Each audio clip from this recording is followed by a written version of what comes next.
December 22nd, 2014. From San Diego, California, this is episode 62 of You Can Bet on That. Hi, everybody. Welcome to You Can Bet on That, a podcast for the recreational gambler. My name is Mark Duvall, and sitting next to me is Dr. Mike. Hello. So are you on medication right now? I am. I'm loaded up with Percocet and muscle relaxants. Okay, so if we really go off the rails here, if it sounds weird, it's because I'm dizzy. Dizzier than normal, I should say. All right, so listeners probably already know that you had back surgery this last week. How'd that go? Went okay. No major problems. The surgery actually went good. Good. You know, the recovery's a little hard, but let's see, it's been 4 days now? Sounds about right. Yeah, I'm doing all right. Good. Okay. I can sit. Good. So that's important. Yeah. So if you were at the craps table that had a chair, like they do at Harrah's, Southern California. I could not play very long. No?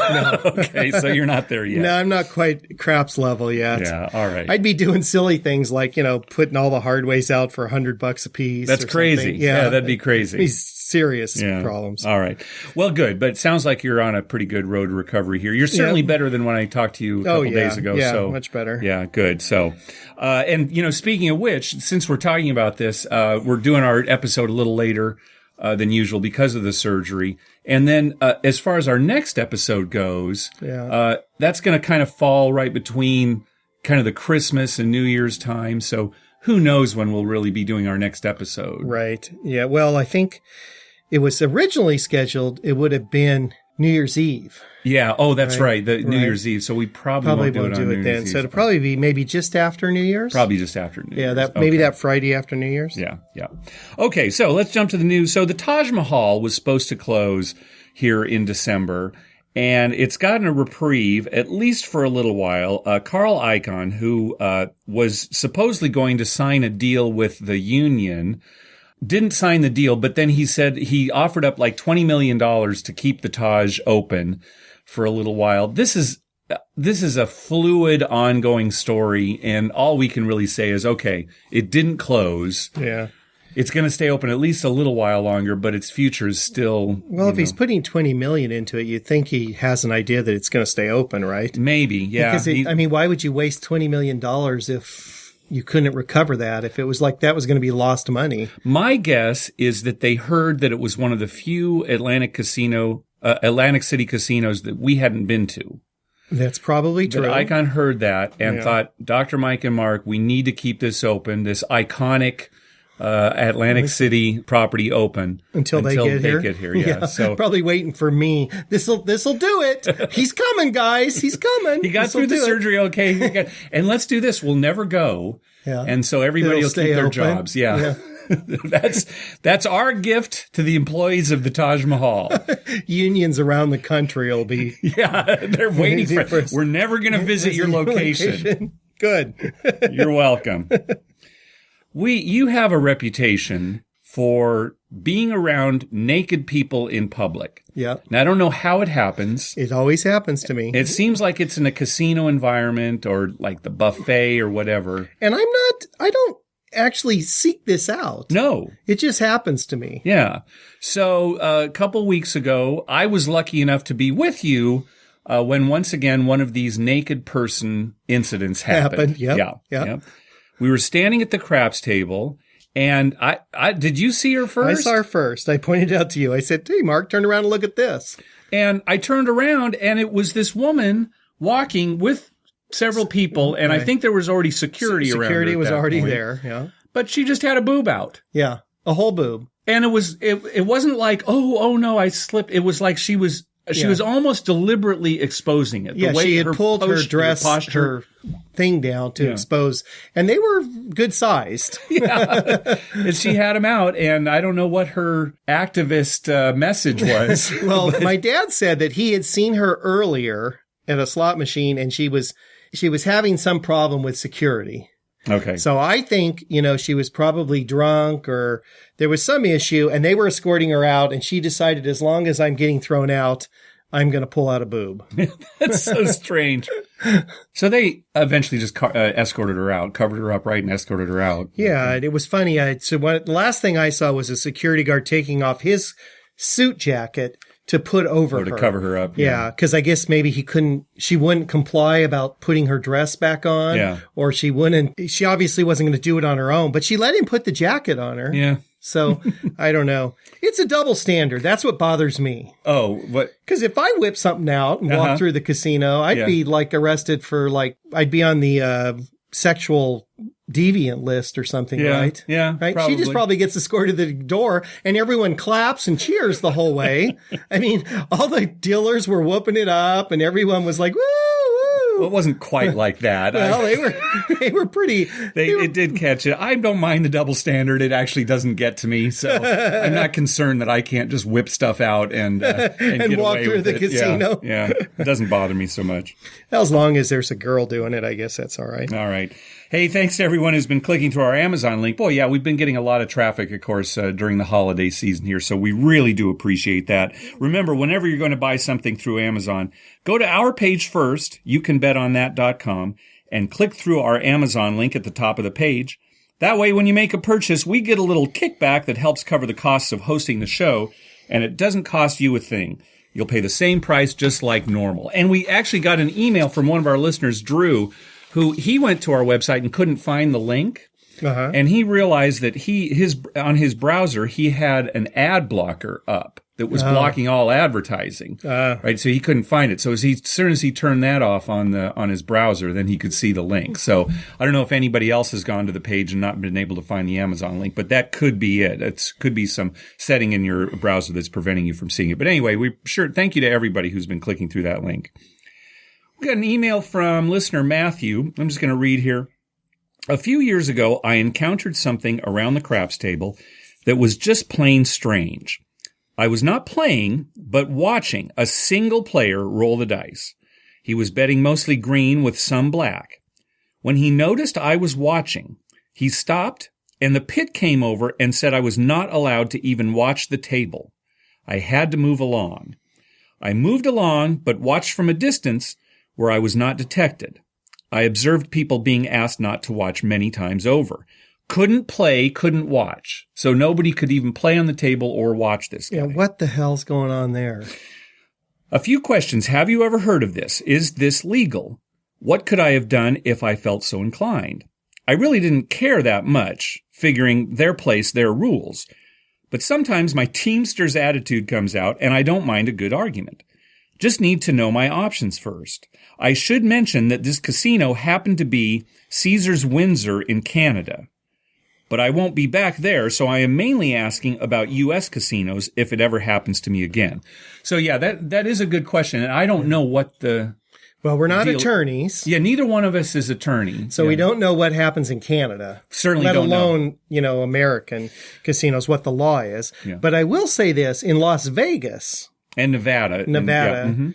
You are allowed to watch anything you want. Absolutely, you can watch. Sure. Right. And they cannot ask you to leave unless you're impinging the person in some way. Like, sure, if there's some other reason. You're touching them or you're abusive. or you're standing so close to them that it's uncomfortable. But in Nevada, specifically Nevada, all gambling must be public. So you're absolutely allowed to watch. Right. Yeah. So if that ever happens in Nevada, you can just say, no, I have every right to be here. Right. I'm going to call gaming. Yeah, it could be the most famous person in the world standing in front of you playing. You're allowed to watch. Yeah, exactly. Absolutely.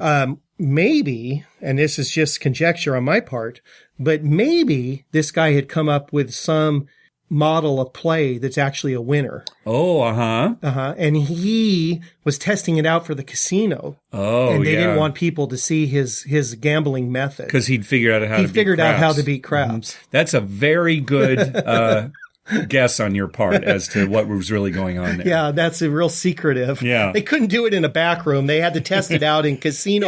Conditions. Real conditions, right? Yeah. That doesn't explain though. But if it's real casino conditions, why didn't they just have a bunch of people around the table? I think your theory is falling through. I don't think it's holding water. What I don't understand about this now, he said that there was only the one guy playing. Was there a sign reserving the table? Yeah, that's another good question too, because you can have reserved tables, but even if they're reserved, you can still watch. Right, you can still watch. But if it was reserved, that would explain just the one guy there. Yeah, that's possible. And maybe he was like, one of these people that for whatever reason didn't watch. Yeah. And the casino was trying to make him happy, figuring, well, if no one complains, we'll just ask him to move on. Maybe, but again, Canada, who knows what the law is there as far as that goes. Yeah, so it's weird. So we don't know. Crazy Canucks. Yeah. Oh, yeah, it's the Wild West up there. Yeah. Hey, another, speaking of crazy things happening in casinos. So remember on our last show, we got a call from listener Adam, who was talking about how at Mystic Lake Casino, they have $1 blackjack, but they take 25 cents for every hand commission for every hand at $1 blackjack.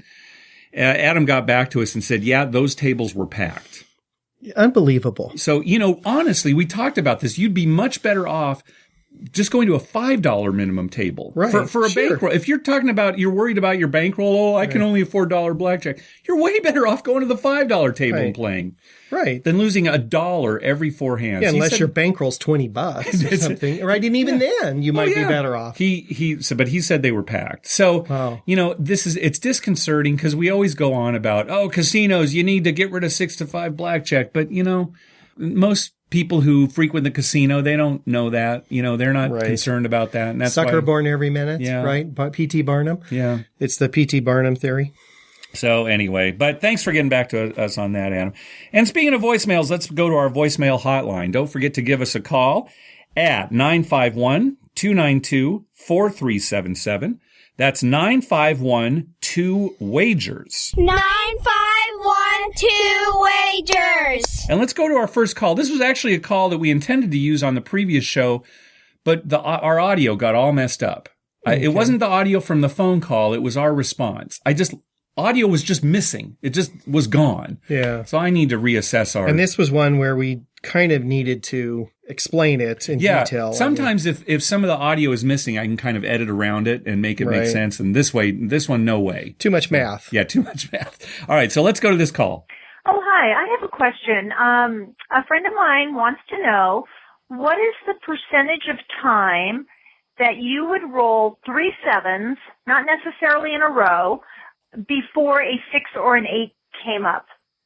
So if you could just let us know, what's the percentage that you would roll 3 sevens before you rolled a 6 or an 8? Thank you very much.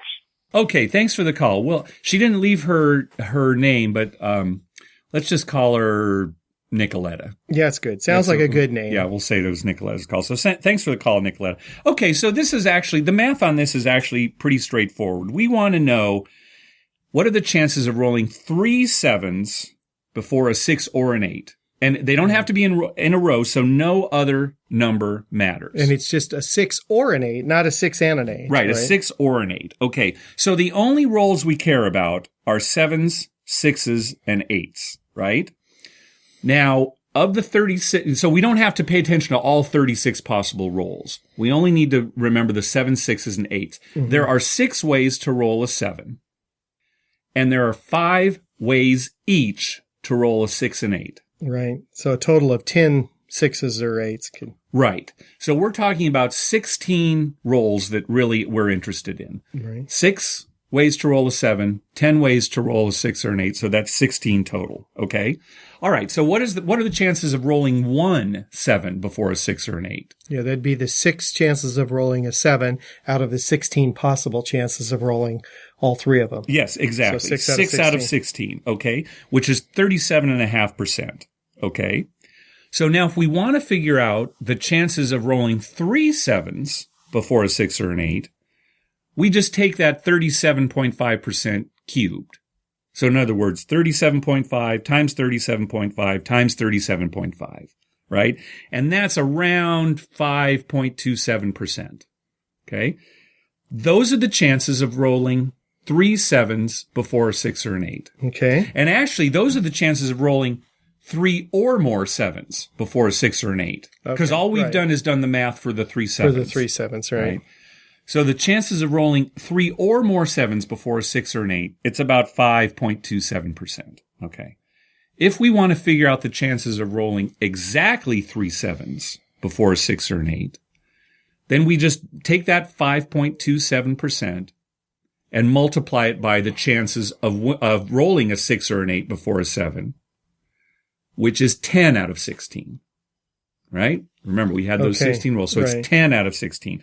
So 5.27% times 10 out of 16, we end up with about 3.3%. So 3 1/3% chance of rolling exactly 3 7s before either a 6 or an 8. Right. So that's the math. Now, you want to be real careful when you start throwing around numbers like this, because a lot of times people will ask thinking, okay, I can take this information and kind of come up with a betting scheme that will help me, win. And that's just not the case, because what a lot of people will do, they'll think, oh, okay, let's see, 3.3% are the chances of rolling 3 7s before a 6 or an 8. So if I've already rolled 2 7s, there's only a 3.3 chance that I'll roll another 7 before a 6 or an 8. No, that's not the case, because you've already rolled 2 7s. The dice don't have memory. Right. The math starts again after each roll. Yeah. So that third 7 would still be 6 chances out of 16. Right. Exactly. So as long as you're aware of that, what has already happened on the dice has no bearing on what's about to happen on the dice. Maybe that's what that guy that Matthew was talking about was trying to figure out, sitting at the craps table by himself. It was the same dilemma. Oh, it was the guy he was, that he was watching? He was watching. He was trying to figure this out. He had gotten to 2 7s. Yeah, right. And he said, stay away. All right. There's only a 3.3 chance I'm going to roll another 7 before 6 or an 8. So I'm putting all my money on 6 and 8. And then the 7 came up. Maybe that's the case. Anyway, so anyway, we gave you the answers for the questions, but really what we want to emphasize is you can't think in terms of, here's what's already happened. So the chances of, me rolling another 7, oh my gosh, it's astronomical now. No, every roll is independent. Right? And that's why I think that's where most people who maybe aren't, real math familiar or real craps familiar kind of get themselves in a little trouble when they go to the game and they try and think about systems, So they're smart enough to think, well, maybe I can beat this. Maybe I can do something here. And then they get kind of lost in the math. Yeah. And they count, there've been 5 7s. It's the old gambler's fallacy, right? Right. Exactly. So I think the best thing to do for this caller, Nicoletta, would be maybe make a pass line bet with 2 come bets. Yeah. That's not a bad idea. And just go from there. That's right. Maybe if she has like a brother who's familiar with the game, maybe sit down with her brother and kind of, go over take advice from him. Yeah. And don't bet like he bets. No, don't bet. Because if she's got a brother who, plays quite a bit. Right. He probably is a wild man at the table. Probably a little crazy. But But make smart bets. Right, do what he tells you, not what he does. Exactly. Right? Which is good advice for any woman when talking to her brother. Exactly. That's good. All right, let's go to our next call. Hey, guys. It's Derek out here from Utah calling you again. First off, thanks for the show. Really enjoy it. Really great times. I just had a quick question for you. I went out to Wendover this last weekend and took the in-laws out for a little Christmas party, took them to concert and dinner and whatnot. But anyways, as you saw on Twitter, I won a jackpot of $3,800+ and long story short, they gave me a W-2G, I believe it's called, the tax form. I've never won quite that much in one setting or at one time to where I needed to do the taxes. I was calling to get your guys' advice on how to handle the taxes and what you can write off as far as win-loss ratio and, just kind of some advice there, I guess. So, once again, thanks for the show, and we have to get you guys out to Wendover sometime. We'll see you later. Bye. Okay, so yeah, Derek, he went to the Randy Houser concert that was up there in Wendover. Yeah. And I wouldn't mind going to Wendover. Oh, I know. Sometime. We have to head up there. We've talked about it. I'm sure we would enjoy it. Yeah, it's just, getting there. Right. It'd be more the kind of thing that we do if we were passing through. Right. It's like, maybe if we were on our way to a national park or something. Yeah, right? or if we happen to be at Salt Lake City for some reason, just go over. Right? Yeah. But anyway, he went to this Randy Houser concert up in Wendover, and afterwards he hit this big slot win, and he posted the picture to Twitter, and he included Randy Houser in the tweet too, and so Randy Houser came back and said, "Hey, congrats, man!" Oh, nice. I don't know if it was Randy Houser or his publicist or whatever, but they either responded way, that's to pretty Derek. nice. Yeah. So nice win. Congratulations on the win, Derek. We want to preface this by saying that neither one of us is a lawyer or an accountant. Right. We just want to make that clear. Yeah. But so, when it comes to your taxes, absolutely go to an accountant. Right. But here's one thing we do know for sure. You cannot deduct losses greater than your wins.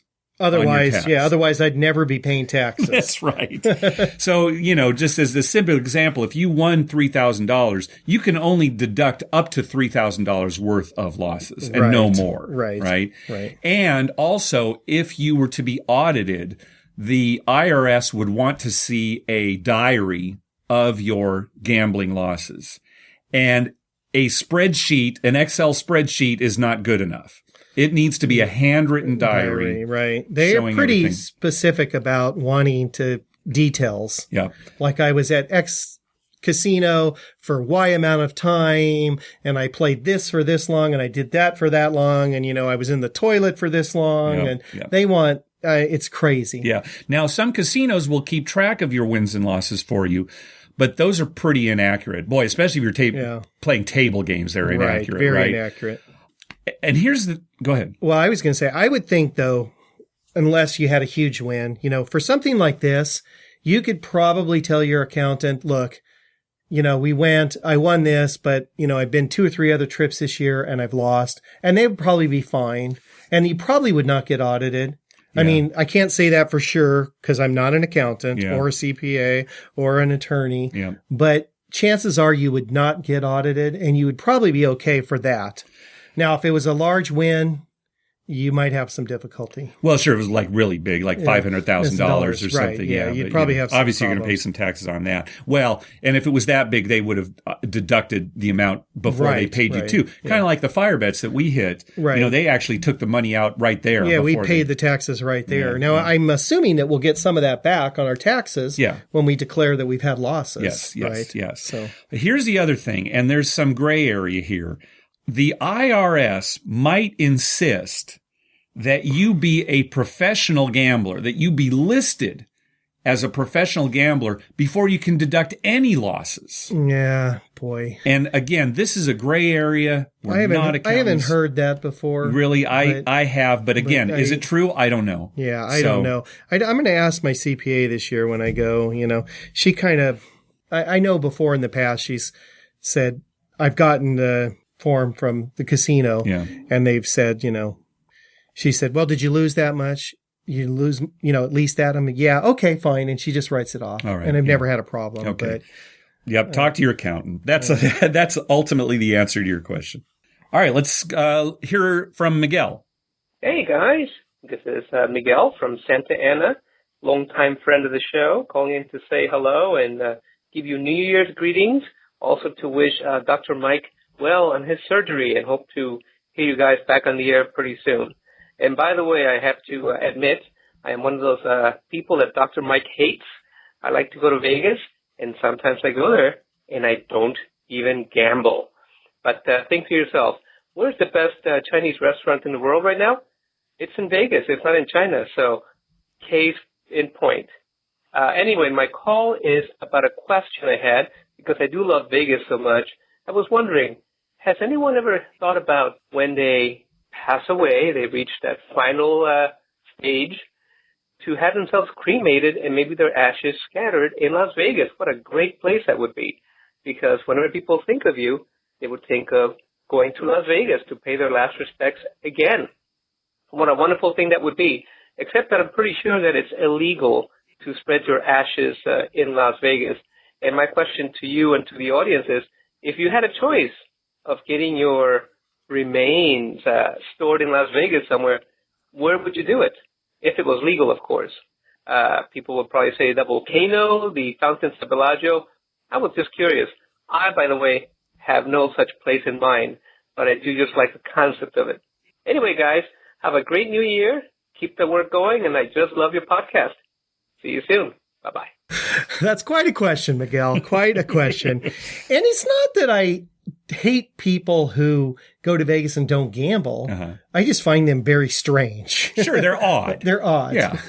They're odd. I mean, I'm sure they're nice people, and I put that in a little quote, but it's just strange that you wouldn't gamble at all while you were there.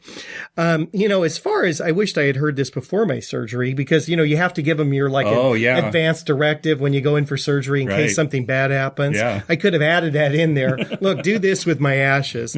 I would think that if it were legal all of a sudden to put my ashes anywhere I wanted, I'd have half of my ashes spread in the underground stinky bathroom that's at Caesar Palace. That was going to be my answer. That one across from Gordon Ramsay Pub. Yeah, the underground stinky bathroom. That's going to be my answer. Because that way, you could tell people who you didn't really care for, go down there and see my ashes. They have these bathrooms at Caesar's Palace. Yeah. They've been there since the place was there. Well, I mean, since we've been going it's always been there. Yeah. They've kind of changed how you enter them a little bit over the years. But it's at the bottom of an escalator off the casino off the floor. casino. It's underground. Yeah. And when you're halfway down the escalator, I mean, the stench just hits you like full on in the face. I mean, it's like you're descending into the sewer. And so that's where half of them would be. Okay. Then the other half, for people I like and enjoy, it'd be somewhere nicer, like, maybe on a craps table in some corner there. Somewhere, yeah. Maybe the one where we hit the fire bed. Yeah. And the lady comes by to clean the table and just scoops the ashes up. Right. That's it. Oh, let me get that for you. Well, you took my answer, so I have nothing to say. All right. Stinky bathrooms. That's always good. It. And if you haven't experienced that, seriously, go there. I mean, everyone should say they've been to those stinky bathrooms. You can't say that you're a Vegas aficionado if you haven't gone to the stinky bathrooms at casino at Caesar's Palace. Yeah. It's such a nice place, and then they've got these stinky bathrooms. Well, thanks for the call, Miguel. Yeah, longtime friend of the show, Miguel. He's coming to our home game, poker home game this year. He's been to more home games this year than you. Yeah, I know. I've been bad. I have so much going on. Yeah. I got to save my luck for important things like fire bets and stuff. I understand. All right, one more call. Hey, Mark. Dr. Mike. It's Adam from Kansas calling again. First off, I hope Dr. Mike's doing okay after his back surgery. Second, just wanted to give a little Vegas update. Just got back from a trip the other day. I went with 4 guys. We stayed at Harrah's. The rooms were, it's Harrah's. They're nothing special. Didn't get to play as much craps as maybe I'd like to, but we spent a lot of time downtown playing free bet blackjack. I know you talked about it on one of your shows, and I've got to say, it's probably one of the funner versions of blackjack out there. There's just something about those free doubles and splits that it really makes for a fun day playing. It was a pretty good trip all in all. Between the 5 of us, 4 of us came home with more money than we left with. And the one guy who didn't come home with more wasn't that far behind. It was pretty much the classic degenerate gambler trip. I think we got about 2 or 3 hours sleep a night and pretty much lived at the gaming table. I did get a chance to run over to O'Shea's inside the link and shoot a little bit of craps, and I had a couple observations. It was a good table. I got fairly lucky. It was a pretty good roll. I threw a 4-point fire, which is always nice. Hit a couple other points a couple times, so we made some good money on that roll. But one of the weird observations I had was, I don't know if you guys have had a chance to play in there, but the tables are a green felt, and then the dice are like a pale yellow dice. And when you throw them, for the life of you, you can't see what you've rolled. The other thing I noticed is it's not a long table. It's one of those shorter craps tubs. And it's probably one of the bounciest craps tubs I've ever thrown dice in. I'd hit the back wall, and more than once the dice came all the way back to me, and I was throwing from the hook. So you can see how far they came. A couple times they bounced up onto the money, so we just couldn't get it. We got a couple no rolls off of that. It just seems like it was one of the bouncier craps tables I've ever played in. I don't know if you guys have had a chance to play dice in there, but if not, it was a fun atmosphere. I really enjoyed it. Really good craps crew. Knew their stuff. Quick with the math. Quick with the payouts. Energetic. Threw a couple tips out for them, and they were very appreciative. So if you guys get a chance, head in there and shoot some craps next time. Well, I look forward to the next show. Thanks, guys. All right. Well, that's very good news about O'Shea's. Right. Yeah. Because we haven't played there yet. No, we haven't. We played at the Quad back before it turned into the Link. And the crew there, we weren't happy with the crew at the Quad. They weren't good. Yeah. They weren't special. So that's good to hear, though, that we'll have to hit O'Shea's next time we go over there. Yeah. I want to see those yellow dice, Yeah, too. I'd like to see it, too. Although that does drive me crazy when you can't see. You know how every once in a while we're playing at a table and like one side will be darker just the way the light hits? Or like one of the corners is one dark, of the corners. Yeah, it goes in that coffin corner and you cannot see the dice. And and just instinctively every time it's like 7 out, you're like, really? Was that a 7? I can't see it. Yeah. You question that. If they call a winner, there's no question. Right. But and I'm glad he liked playing that free bet blackjack too. Your dad would love that game. Yeah, that's a game he'd like. Yeah, they've got it out here at Viejas, I believe. They don't have it at Harrah's where we usually go, but I think he'd like it. And just to remind everybody, it's when you double or you split, you don't have to put out more money. The casino does it for you. And the downside is, though, that when the dealer busts with exactly 22, everybody on the table pushes. Right. Even if you hit all the way up to 21. Right. So that's kind of the downside. We talked about in episode 31. So go back to that episode if you want to hear all the details on that. But good. All right. Thanks for the call. They do have it at up here at Viejas. Yeah. Oh, well, at least they did. Yeah. We'll have to look into that. I'd like it if Harrah's had more games like that. Sure, your dad's always complaining about how he a little wishes variety. They had a variety, even just these carnival games, something, yeah. Thanks. Well, and it sounded like they had a good trip. I always appreciate trips where it's degenerative gambling. Exactly. Boom, boom, 2-3 hours go, of sleep. Yeah, exactly. Yeah, you're going to Vegas. You don't want to waste time. And they all won. I mean, the one guy who, lost just a little, that's kind of a win. And if you're going to Vegas. You're going to Vegas. That's a win. That's great. Yep. Well, speaking of good trips, he kind of buried the lead here. Now you went to Vegas for the great gift wrap giveaway, and we had a good trip. Yeah, tell us about it. Well, it was funny. We weren't there that long. We got there Friday night, and we came home Sunday morning. So we did get there Friday night around 9-ish. So we had a few hours Friday night. I think we played till 1 or 2.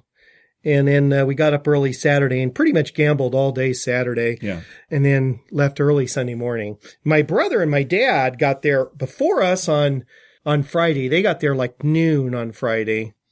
And they didn't leave until like late Monday. Yeah. So they were there a long time. Yeah. And it's funny when we say a long time, I know I listen to some of these other Vegas podcasts and people are talking about staying there 5 days, 6 days, 7. When we go, it's all gambling. So if it's more than like 3 days, it's a long time. That's a long time. Yeah. Yeah. I mean, you can do a lot of damage in 3 days. For us, usually 2 days because we gamble so much. It's like, you could be down quite a bit, or up. Yeah, too. Sure, yeah. And this trip turned out to be one of those or up trips. Nice. Because, we, my wife and I just had good luck everywhere we went. And it started off the first night we got on a table and, there was a lot of guys on the table from Rincon, Southern California Harrah's, that were there for the same reason we were. Yeah. And it turns out we were all playing on the same table. We kind of all know each other, so we look for each other and play together.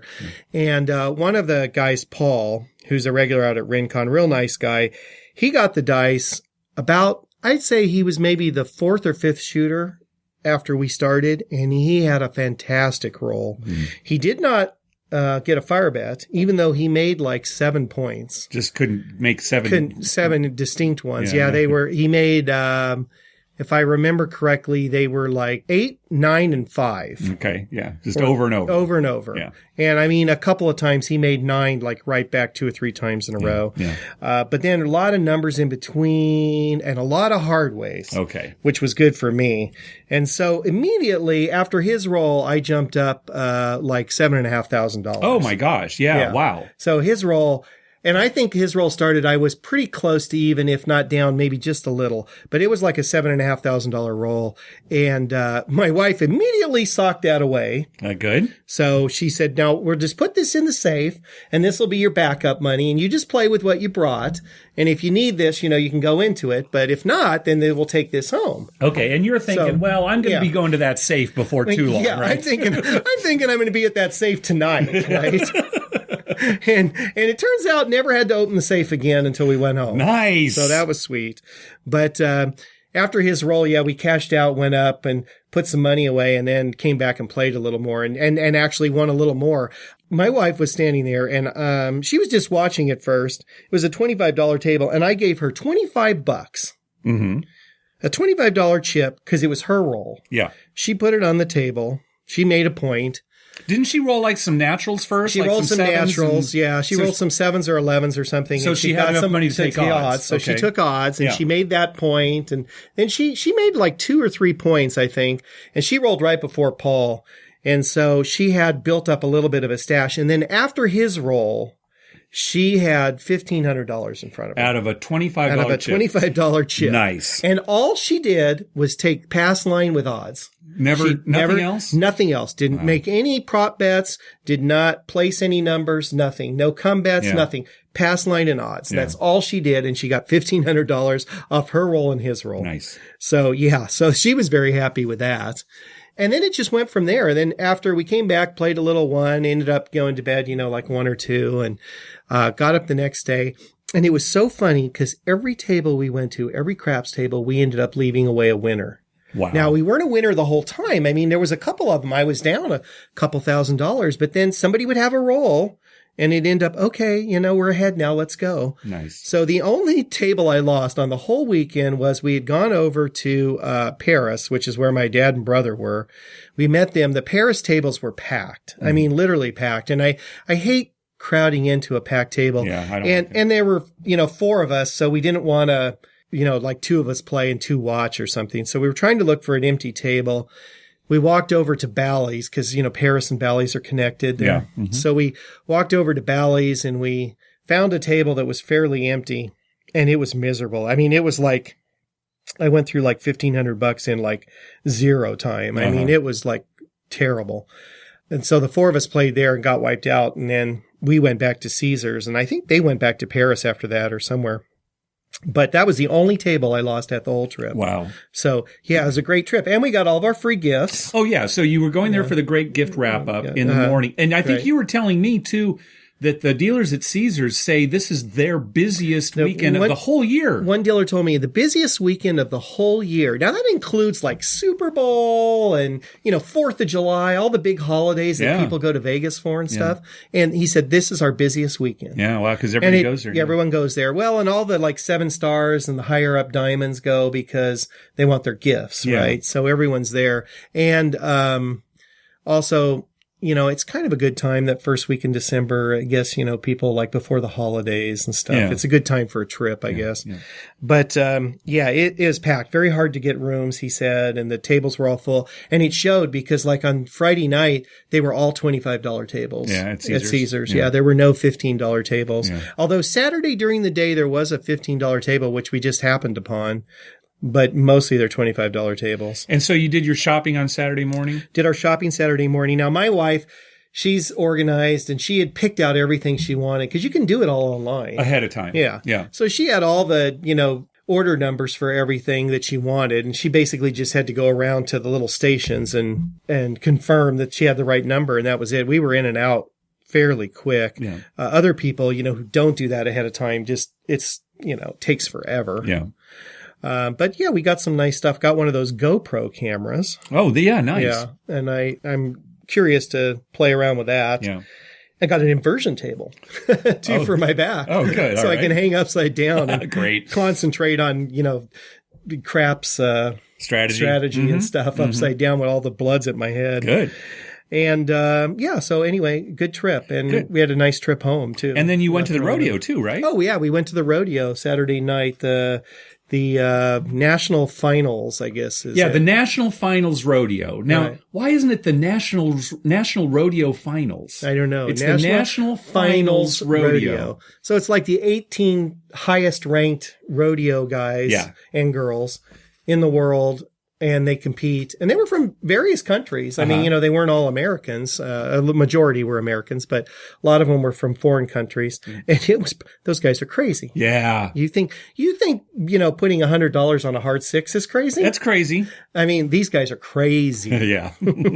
I mean, we took some video. It is unbelievable. It's kind of brutal, isn't it? It's very brutal. Yeah. I mean, it makes those guys that do like Ultimate Fighting, they're wimps compared to these guys. Yeah. I mean, these guys, oh my God, it is scary. Yeah. One guy got kicked in the back, and me prior to going into back surgery, and we read the following day when we got home. I mean, he like cracked 3 vertebrae or something, God. and he's going to be out for a long time. Yeah. But that horse kicked him in the back, and you could see he went down like a brick, and they had to cart him off. And oh my God, it's terrible. I mean, those guys, if you've never seen that, they're true athletes. I mean, you've got to be in top physical shape, number one. Yeah. And number two, it's just who thinks, I'm just going to get on this wild horse and try and ride it.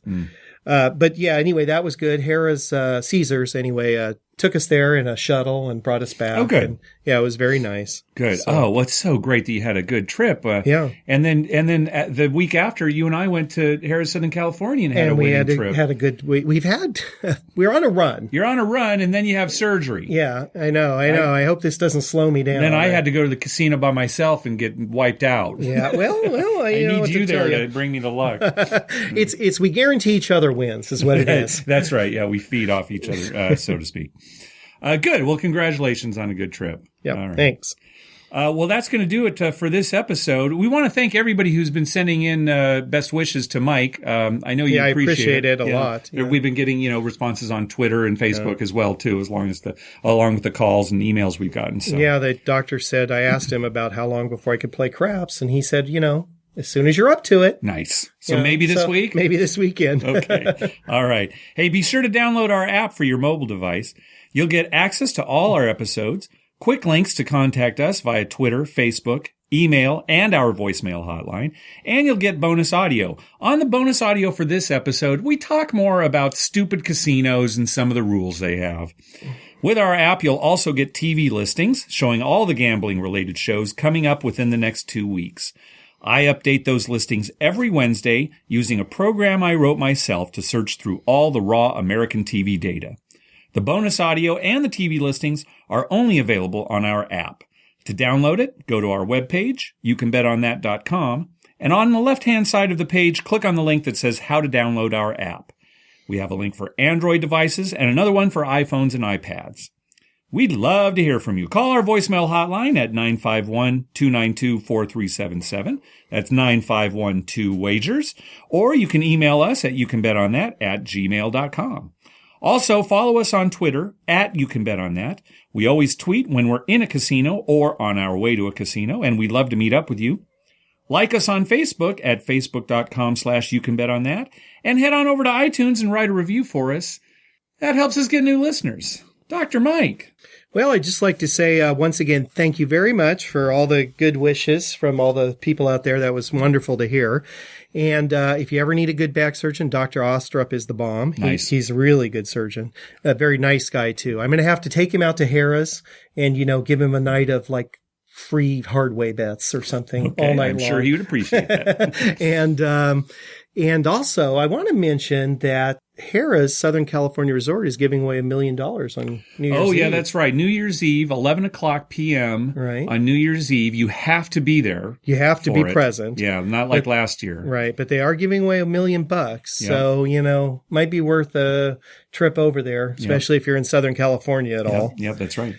And, we plan on winning that. Yeah, not me. I'm not going. Yeah, I can't but I'm swing it. But I'm going to try. Maybe you'll I'm win. going to try and win. Yeah, good. If someone in my family wins, we'll take care of you, Mark. Thank you. We'll have a free trip. Appreciate it. Good, thanks. Yeah, a steak dinner. Nice steak dinner. A nice steak dinner. Yeah, good. Yeah. All right, thanks for listening. Good night.